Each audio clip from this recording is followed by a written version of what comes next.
अरे चलो भाई मीनू चिड़िया, अब हम लोग भी चलते हैं। अब तुम्हें भी तो आज इतने सारे लड्डू बनाने हैं।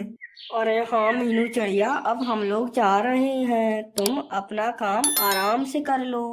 ठीक है पक्षियों, अब आप सभी लोग चले जाइए। लेकिन हाँ कालू कौवे, तुम रुको, मुझे तुमसे कोई बात करनी है। बस फिर कालू कौवा वहीं रुकता है और बाकी पक्षी वहां से चले जाते हैं। बोलो मीनू चिड़िया, तुमने मुझे यहाँ क्यों रोक लिया है? क्या बात करनी है तुम्हें मुझसे? वो कालू कौवे, मुझे तुमसे अपना एक काम करवाना है। देखो तुम अपने काम से जल्दी ही फारिग होकर आ जाते हो, इसीलिए जब मैं शाम तक सारे लड्डू बना दूंगी तो तुम उस चील को लड्डू देकर आ जाना। अच्छा ठीक है मीनू चिड़िया, अब मैं तुम्हें क्या ही मना करूं। मैं शाम को आ जाऊंगा तुम्हारे पास और सारे लड्डू उस चील को ले जाकर दे दूंगा। बस ऐसा कहकर वो कालू कौवा वहां से चला जाता है। फिर अब पूरा दिन गुजरने के बाद शाम होते ही वो कालू कौवा मीनू चिड़िया के पास आ जाता है। मीनू चिड़िया सारे लड्डू उस कालू कौवे को दे देती है। कालू कौवे, ये लड्डू तुम बहुत ही ज्यादा ध्यान से लेकर जाना, क्योंकि ये लड्डू अभी ताजे हैं। अरे हाँ हाँ ठीक है मीनू चिड़िया, तुम चिंता मत करो, मैं ले जाऊंगा लड्डू ध्यान से। बस फिर वे कालू कौवा लड्डुओं के डब्बे ले ही जा रहा होता है कि तभी रास्ते में कालू कौवे से लड्डू के डिब्बे गिर जाते हैं, जिसके कारण डिब्बे में ही सारे मीनू चिड़िया के बने हुए लड्डू टूट जाते हैं। अरे ये मुझसे क्या हो गया है? चलो अभी मुझे किसी ने देखा नहीं है, मैं एक काम करता हूँ, मैं ये डब्बे ऐसे ही बंद करके ऐसे ही उस चील को देकर आ जाता हूँ।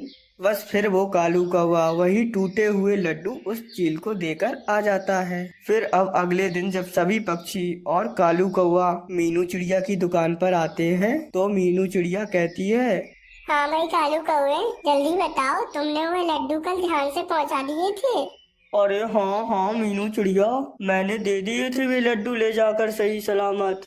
कालू कौवे, तुमने कल मेरी बहुत मदद की है और मैं देखती हूँ कि तुम अपनी गरीबी की वजह से काफी ज्यादा परेशान रहते हो, इसीलिए मैंने सोचा है कि अब से तुम मेरे साथ काम कर लेना मेरी दुकान पर। अरे नहीं नहीं मीनू चिड़िया, मैंने इसलिए थोड़ी ना तुम्हारी मदद की थी। अरे हाँ कालू कौवे, लेकिन मुझे वैसे ही किसी काम करने वाले की जरूरत थी, तो तुम बताओ, तुम काम करोगे मेरे साथ? अच्छा ठीक है मीनू चिड़िया, मैं जरूर तुम्हारे साथ काम करूँगा। बस फिर अब बे कालू कौवा अपने मन ही मन सोचने लगता है, मुझे मीनू चिड़िया को अपनी कल वाली बात बता देनी चाहिए। वह मीनू चिड़िया मेरे बारे में कितना अच्छा सोच रही है और मैं उसे बता नहीं रहा हूँ कल का सच। अरे क्या हुआ कालू कौवे, तुम कहाँ सो गए हो? लगता है तुम तो जागते हुए ही सपने देखने लगे हो। अरे हाँ, कालू कौवे का तो आज बहुत ही अच्छा दिन है। फिर इतने में वे चील वहाँ पर आ जाती है और कालू कौवा उस चील को देखकर काफी घबरा जाता है। मीनू चिड़िया, कल तुमने हमारे साथ बिल्कुल भी अच्छा नहीं किया है। कल तुम्हारे सारे लड्डू टूटे हुए थे, तुम्हारे उन लड्डुओं की वजह से हमारी बहुत बेइज्जती हुई है। अरे ये आप क्या बोल रही हैं? मैंने तो बिल्कुल सही लड्डू भेजे थे कालू कौवे को देकर। अरे चील, तुम जरा रुको, मैं तुम्हें सच बताता हूँ, इसमें इस मीनू चिड़िया की कोई गलती नहीं है। मीनू चिड़िया, तुम मुझे माफ कर दो, ये सब मेरी वजह से ही हुआ है।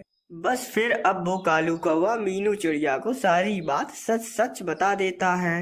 ए कालू कौवे, अगर कल तुमसे गलती हो गई थी तो तुम कल ही मुझे बता देते। अरे हाँ मीनू चिड़िया, मुझसे बहुत बड़ी गलती हो गई है। मैं तो तुम्हारे काम पे रखने के लिए काबिल भी नहीं हूँ, तुम किसी और पक्षी को काम पर रख लो, मैं बहुत ही बुरा हूँ। अरे नहीं नहीं कालू कौवे, तुम क्या बोल रहे हो? तुमने जानबूझकर थोड़ी ही भी लड्डू गिराए थे, वो तो गलती से गिर गए थे और गलती तो किसी से भी हो सकती है।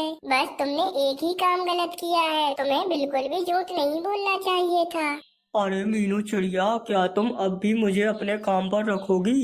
अरे हाँ कालू कौवे, तुमने अपनी गलती भी मान ली है और तुमने अपनी माफी भी तो मांग ली है, बस ये काफी है।